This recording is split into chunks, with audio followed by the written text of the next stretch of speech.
not read it before. Most people here are coming from church. It's not as if you've not heard it. But what is the gap between hearing it and living it? The gap between hearing it and living it is the belief. The belief is the gap. What is stopping you from believing that you are created in God's image? Because when you believe that you are created in God's image, it is going to change the way you act. It is going to change the way you think. It is going to change the kind of things that you do, or the kind of attitude that you bring into things, like excellence or mediocrity, because you understand that you are in the image of God, or you are a living portrait of God, like I would like to say it. So for you to get into deeply the purpose of you, we're talking a lot about identity, self-discovery, all of those things are the pillars. You need to, number one, first of all, believe it. And it's not like saying, oh, no, but I am saying, no, I believe it. No, because you say you believe it doesn't mean you truly believe it. If I say you would get 500 million tomorrow, you can say, amen. That's one way to go. But just like I said, belief is an action word.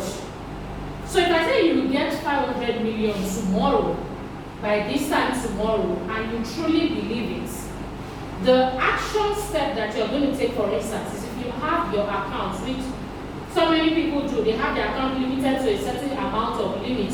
The first thing is you're going to go to the bank in the money, Monday morning, and line up and say, I want to expand my name. That's one of the things I started to do when I started to trust God for abundance of income. I didn't see the money, but I started going to all the banks. All my banks, I started saying, I want to expand. I think the limit in some of the banks, there were 300K or so. I did my own. So I went to all of them, I went through all the procedures, and I told them, I want to expand it. So what are the believing steps that you are taking to show that you actually believe that you are created in the image of God? I'm thinking back to okay? You said one of the goals of life is strength abundance. Yes. I'm just here doing that. Okay. It's not like you mentioned that before. Okay. I'm not sure if I remember it verbatim, but you can. Talk about peace. Okay. Yeah. And also joy, pure joy. So, and anything you don't worry, so that we don't, because if you interrupt me, I may forget my train of thought. You can just write it down, maybe before we go to another point, or during, we're going to have Q&A. You just come up and you share it, I will deal with that, so that it doesn't distract the train of thoughts.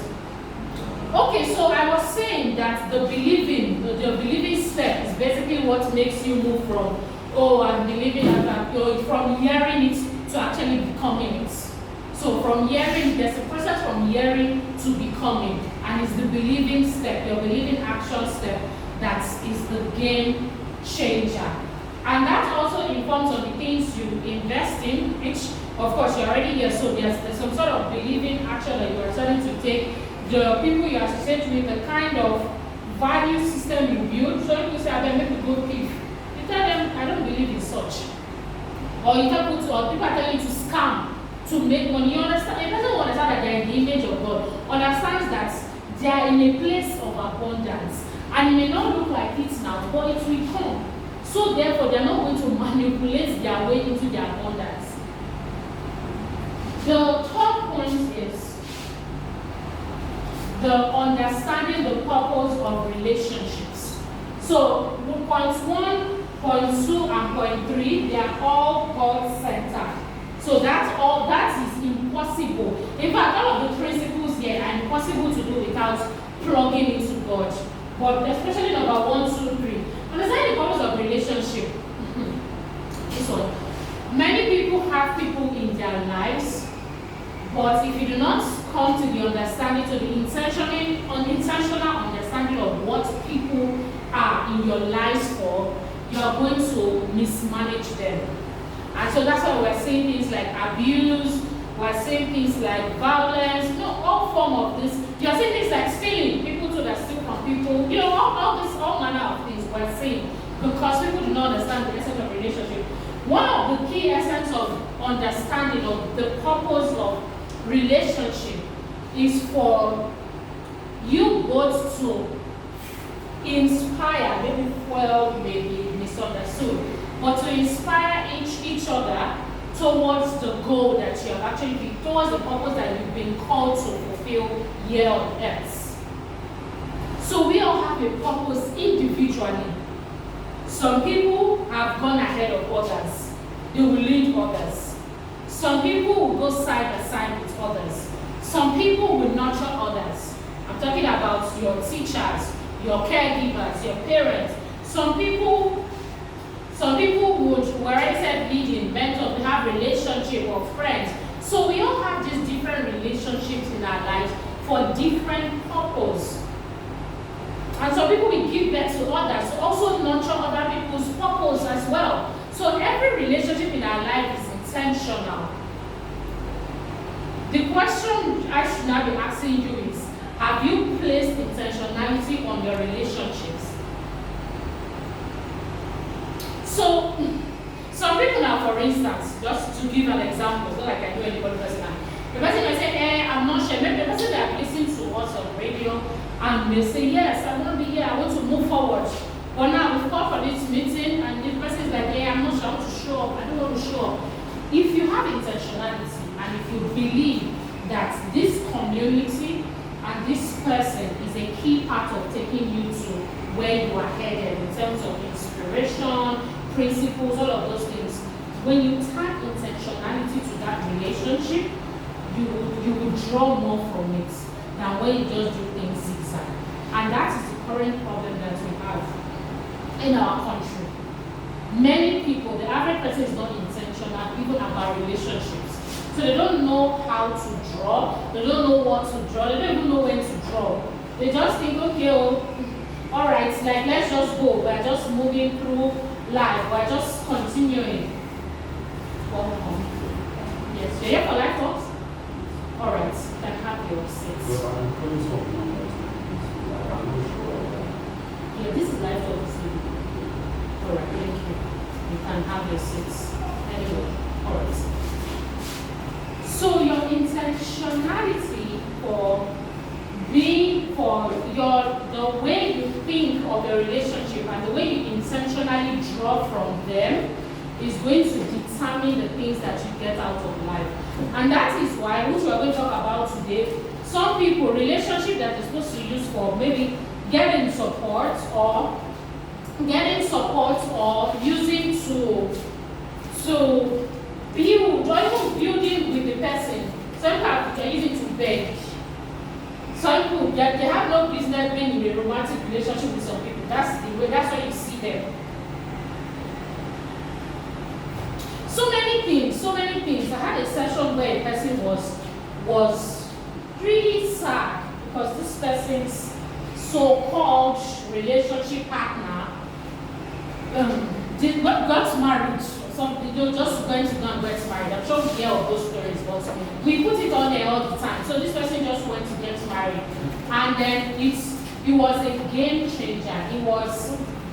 It changed the life of the person. Sorry, I don't know. Okay, then go for it. Okay. All right. All right. So I'll just go. Okay, so as I was saying, I hope that you're still with me. So intentionality in our relationship, Rosie, you don't do it. Are you with me? Yes, ma'am. Okay, I just want to be sure. So the intentionality that we put into our relationship matters a lot and can determine the things that we get out of life. Okay. All right. Mind excursions and reinvention. Mind excursions and reinvention is really important. When we say mind excursions and reinvention, it's not abstract moving. It's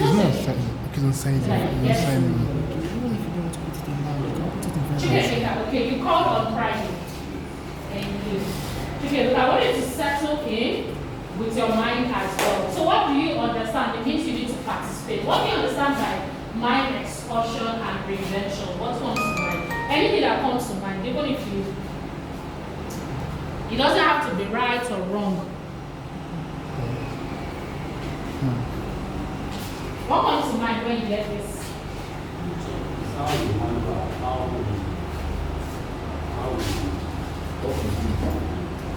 What you do with your mind?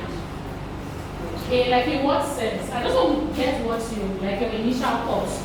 Because when I able to get your initial thoughts, then I know how to come in to serve you.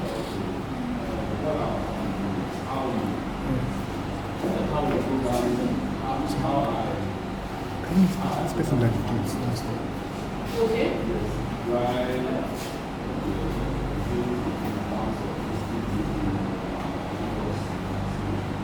Okay.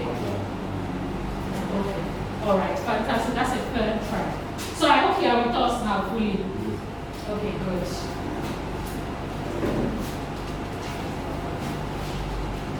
All right, so the mind excursion and reinvention, just like Chukemeka rightly laid a sort of foundation, is what we program into our mind. And a lot of times we use the word program, but many people do not think of what program means. In the simplest form, it really is what you are intentionally feeding into your mind. So every day, what you are doing now, you are intentionally feeding new, right thinking things into your mind at the moment. The question is, other days after these maybe 3 hours or so, what are you going to be feeding into your mind? Maybe later in another meeting, we can do, I think it would be fun for us to do a calculation of how we think that we spend our day, or a calculation of what we feed into our mind. So if we do it, we'll draw a pie chart. We'll say, okay, between 6 a.m. to 12 noon, what do you feel into your mind? Between 12 noon to 6 p.m., what do you feel into your mind? You realize that half of the things that many people feel into their mind is junk. And that is what keeps them on the level that they are thinking. So when you feel more junk into your life, how do you know that the purpose of life is to come in to take domain? Like I mean kingly domain. I'm not talking about something that is better than what we have in the monarch currently. To take domain because it has been created for you. So if you don't feed your mind constantly with those kind of information on a regular basis, the person is not going to go far. So to have mind excursions, reinvention, inventions, programming, you have to be intentional. And we're going to get to the last part where we teach you about sacrifice. And you have to make a way for it. Somebody called me yesterday. I said, look, if you are ready to work with me, you will create time for things.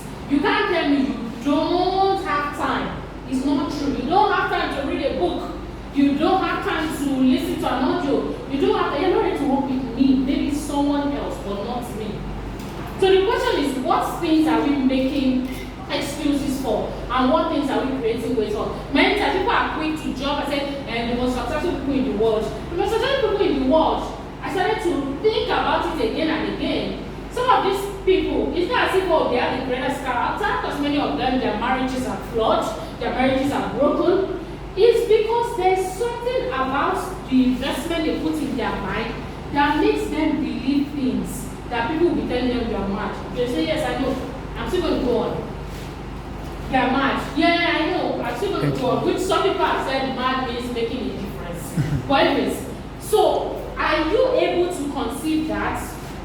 Anyways, the replay will be there for those who are not. That number 1, 2, and 3 has addressed that.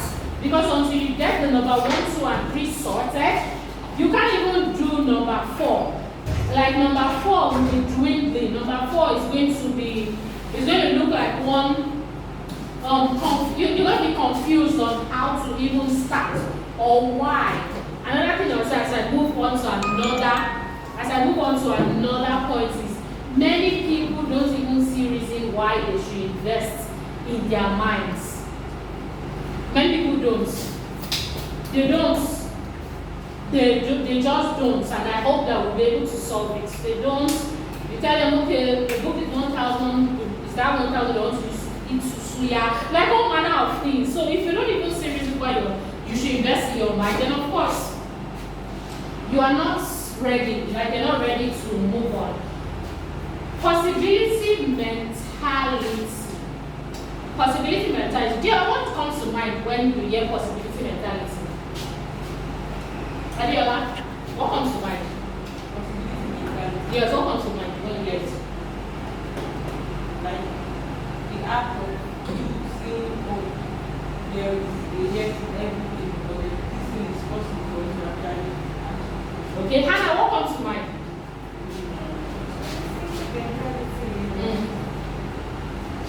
Positive mindset. Okay.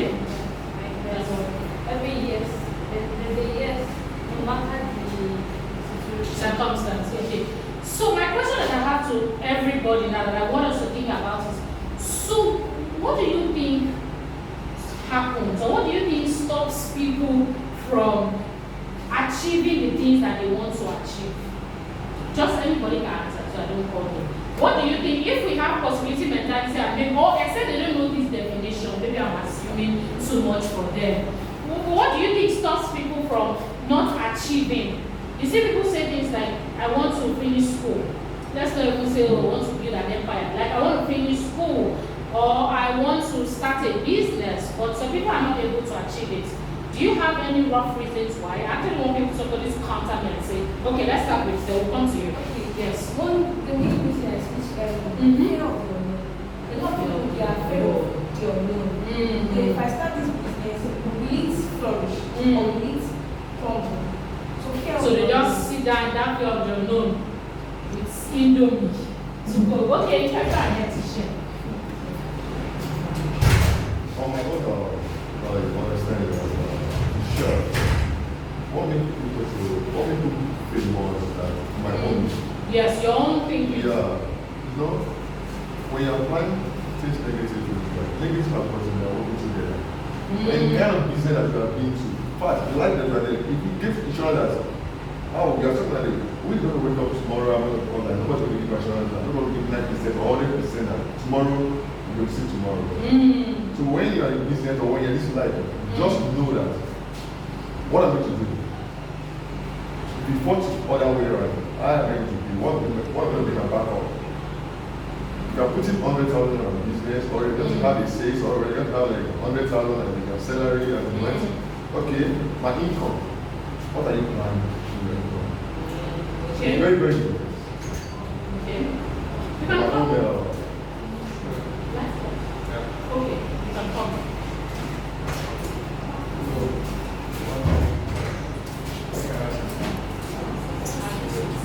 Yes. Thank you so much for sharing with us.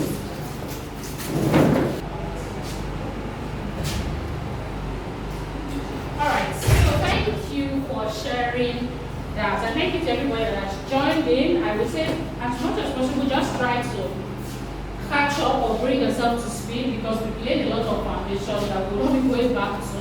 We'll just go forward. But we hope that you can continue and catch up.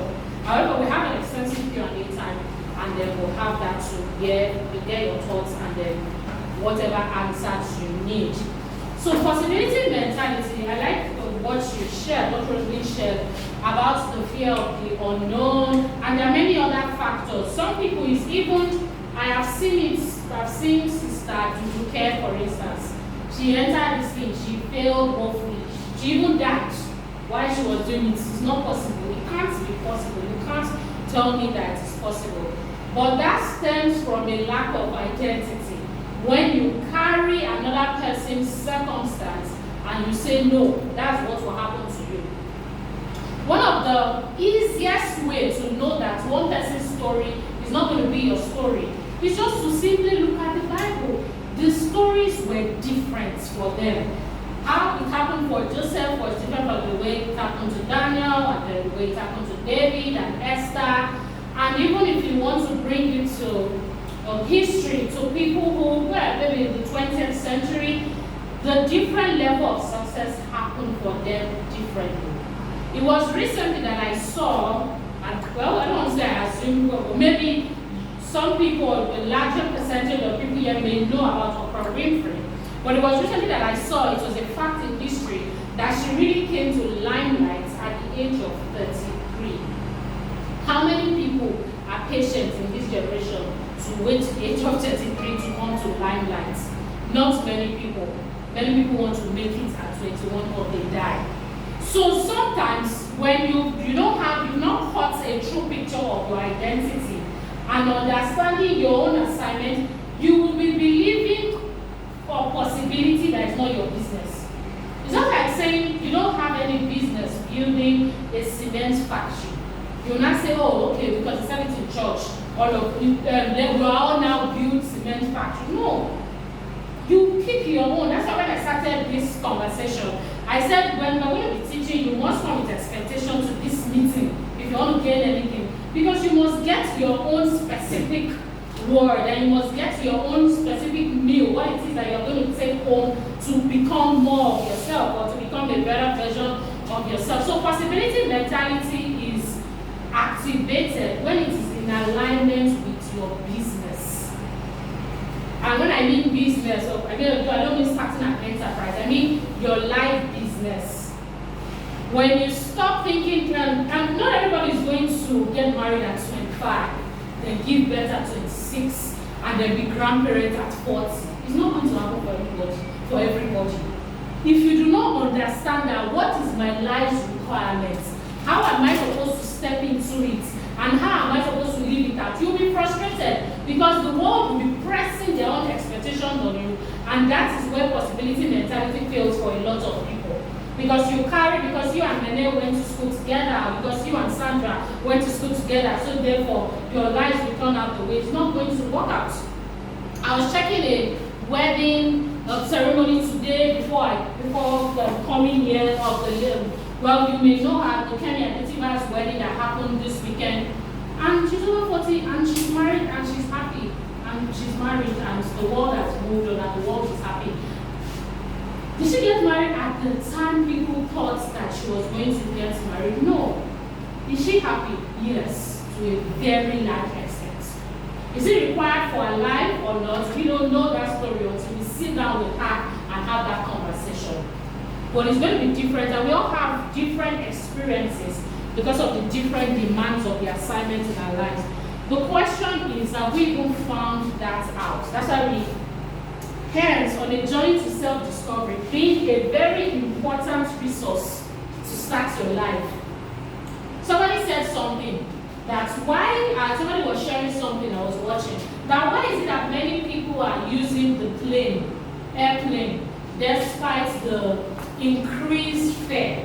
You still have a lot of people using airplane. Do you know what the answer was? You can guess what the answer was for. Did anybody watch that particular?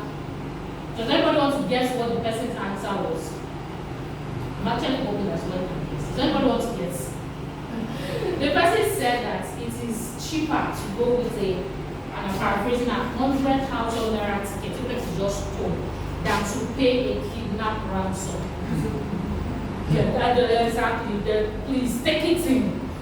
Why did I use that example? Many times we do not know that it is cheaper to put mind investment. So people look at some things, they say, oh, maybe it's 5,000 naira. You don't know that it's cheaper to invest what you need to get into your mind to become a better person than to continue going and then become lost in front. When you now need to pay maybe 300,000 or so to pay a therapist. You could have just bought a 5,000 naira book, avoided the same thing with marriage. That's what's happening in this marriage saga. Some book, it will not even take 100,000, you will still have change. Some people have spent triple the amount fighting with divorce lawyers, going back and forth because they refuse to put the time, attention, and finance investment for their growth. So if we're going to grow up, and that now ties into our 6 points, personal responsibility in this country, Nigeria, which this our conversation and everything life taught we say at least at this time is very Nigerian centered because we need to grow as a people. We have to discover and be true to ourselves of the things that we actually need to move us to where we need to be. So what are the things that we are lacking and what are the things that we need to have that will get us to where we need to be. And I cannot wait for the question and answer session, because I've got people reach out to me and say things like, oh, they need XYZ money, they need 200,000, they need, I've gotten all of those requests, and it's good to ask. Asking is free. Dreaming is free. Trying is free. But the question is that what you really need at this particular time? That was a different conversation. When we come to Q&A and people share their thoughts on the things that they think that they need, then we begin to expand on that and we give perception and perspective. So personal responsibility is making sure that you are always taking responsibility for your life and for your actions, no matter the circumstance. No matter the circumstance. Now, there are a lot of things that happens in our life that is not always our fault. It is not always that, like maybe the person being abused, for instance, as a child. So there are some of all these other things that happen in people's lives that is not always their fault. But let me tell you where the personal responsibility of the 10-year-old or 12-year-old or 5-year-old girl that has been abused as a child is when the person gets to 15 or 16 years and the person refuses to do anything about it. The person continues to say, my mommy said, or my dad wasn't there for me. My uncle, some people like you, years old, 40 years old, and they're still making that kind of comment. And you're wondering, are you not going to move past what your mom and dad did and then get into the trajectory of your own life? It is your life. Sorry that they did not do it. Now, how can we move on from that? Because your future is more important than your past. So, personal responsibility is something that a lot of people do not take in this country, and it comes in different shades and forms. People don't think maybe they should apologize. People don't think that they should put in extra in their work. Just a lot of, there are different examples and different ways that people show lack of responsibility and showing up for yourself, doing what you need to do, following through with your word, saying yes, meaning yes, are important factors of personal responsibilities. Very, very, very important. Okay, we have the 7th point, which is action-oriented. This one, I love it very much. It's one of the greatest colors of my life, and it can even be deeper. There's nothing I want to say from now to tomorrow. Even if I shout, I lose my voice. If we discuss here, we do the group counseling, Q&A, we do personal counseling, and there is no action from your side. There's nothing that can be done. If you don't carry the things that you're learning here and go back and say, so how am I going to start implementing it tomorrow? Not next week, not next year, but how am I going to start implementing it tomorrow? Your life is going to remain the same. I believe one of my mentors says it. She talks about coaching. She says coaching is not a done for you service. And I have to say your life is not a done for you service. Nobody can come and do it for you. It's not there. You are going to do it yourself. You're going to be the one to put in the work. But how willing are you to put in the work? We have number 8, bounce back ability. Let this go. So yes, so bounce back when life throws you down, because life will test you. So all of these things I've been saying, hey, do this, do that. I'm not saying it without the consciousness that you're not going to have. You're going to have challenges. So I'm not here saying, oh, everything will be smooth. Just keep moving. No, you will have challenges. I said one of the things that also hinders, apart from fear of the unknown, possibility mentality, is seeing a person they are putting so much hope in, fail. This person can fail. What else do we need? So in times like that, or even pass on, when people pass on, some people can't connect the dots. That's the truth. Like maybe a person, a man or a woman of God. Some people even draw back in faith because they're wondering if this person can die. If you see the way she prays, if you see the way he prays, is there any need for me living? Those are some of the things that people think in their mind. But you have to find a way to continue to renew your faith. That's why learning is like feeding. Your mind is like your body. You have to continually feed it daily. That's why if you're a Christian, you're encouraged to read your Bible every day. It's not so that it becomes a routine. It's so that you have something that can strengthen you, especially when you need to fight. Because that daily habit of being strengthened is going to fill up and is going to give you that strength to be able to fight in the day when you need it. Rather than thinking that you can. It's just like saying, I like the example that somebody said, your phone, you're supposed to charge it every day or every other day. Is that correct? I want to be sure that you are listening. Is there anybody that doesn't need to charge their phone regularly? I'm going to